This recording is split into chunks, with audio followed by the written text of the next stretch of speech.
വിശ്വസ്തതയില്ലായ്മ ഇന്നത്തെ ആധുനിക ലോകത്തിൻ്റെ ഒരു വല്ലാത്ത പ്രശ്നമാണ്. വിശ്വസ്തനായിരിക്കുക എന്നുള്ളത് ഒരു ജോലി ഏൽപ്പിച്ച വിശ്വസ്തയോടുകൂടി ചെയ്യുക. ഭാര്യ ഭർത്താവിന് വിശ്വസ്തയായിരിക്കുക, ഭർത്താവ് ഭാര്യയ്ക്ക് വിശ്വസ്തയായിരിക്കുക, കുടുംബത്തിൽ ഒരു ഉത്തരവാദിത്വം ഉണ്ടാകുക. ഇതൊക്കെ വളരെ പ്രധാനപ്പെട്ട ഒരു തലമാണ്.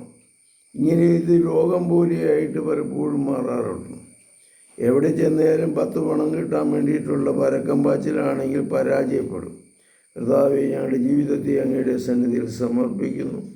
വിശ്വസ്തനായി ജീവിക്കുവാനുള്ള കൃപാവര ഞങ്ങൾക്ക് നൽകണമേ. വിശ്വസ്തതയിൽ സന്തോഷവും സമാധാനവും കൈവരിച്ച് മുന്നോട്ട് പോകുവാൻ ഞങ്ങളെ സഹായിക്കണമേ. പരിശുദ്ധ പരമദൈവികാരുണ്യത്തിന് എന്നേരവും ആരാധനയും സ്തുതിയും പുകഴ്ചയുണ്ടായിരിക്കട്ടെ. ഈശോ മിശിഹായ്ക്കും സ്തുതിയായിരിക്കട്ടെ.